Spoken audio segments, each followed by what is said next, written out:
So here we are at the Hall of Champions, and we're going to go inside and visit with the iconic Jane Mitchell, who's huge in sports and media here in San Diego. Recently wrote a book that she actually launched the Open here in this museum. So we're going to go talk to her and learn some of her stories and all of the great athletes that have been in San Diego sports.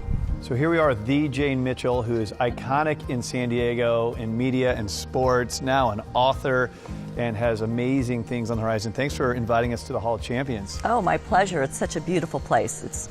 We need to show it off more. Yeah, it's iconic to San Diego, but it's also nationally one of the biggest sports museums, and I know you've done a lot here. Tell us about it. Well, I remember when it first opened, I shot my stand-ups for my one-on-one show with Channel 4 about Dave Winfield right there on those steps, and there was nothing in here because they had moved from one location to here.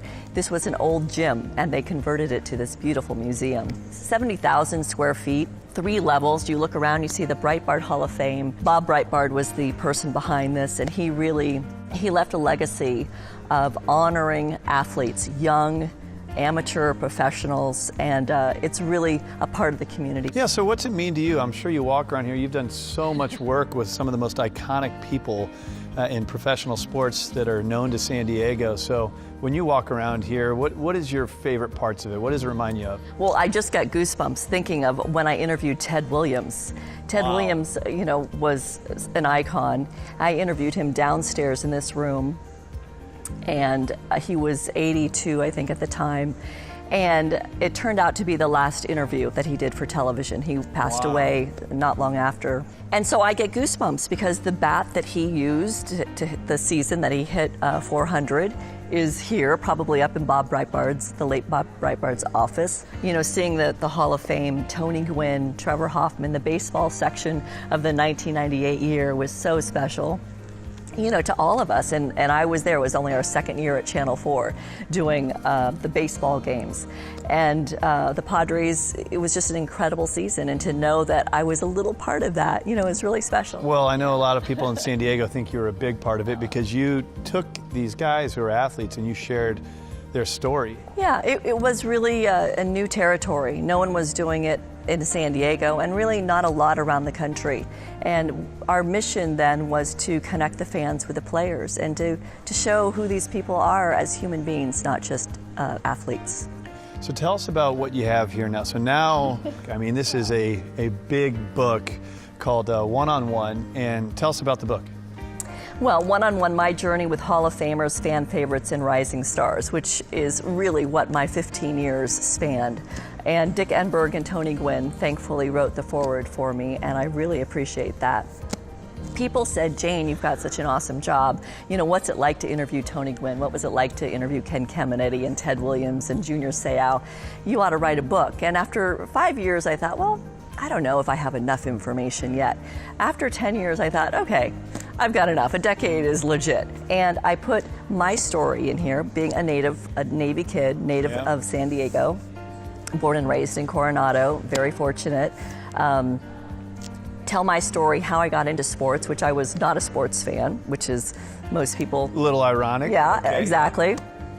Then I put how we came to develop Channel 4 and my philosophy about approaching the game and interviewing the players, and knowing that I was going to be interviewing their wives and their children. I wanted this to be a family-oriented show. I enjoyed the new experiences. I enjoyed connecting the fans with the players. I enjoyed being around these guys who we learned are vulnerable, hard workers, trustworthy, challenged in different ways. They're real human beings, and not to candy coat it or sugar coat it, but they're just like us, except they have a phenomenal talent and stories, and some of them came from very, very humble beginnings. Oh, they're superhumans. Not only from what they're born with, but the time and effort and energy that they have to put into it. Yeah.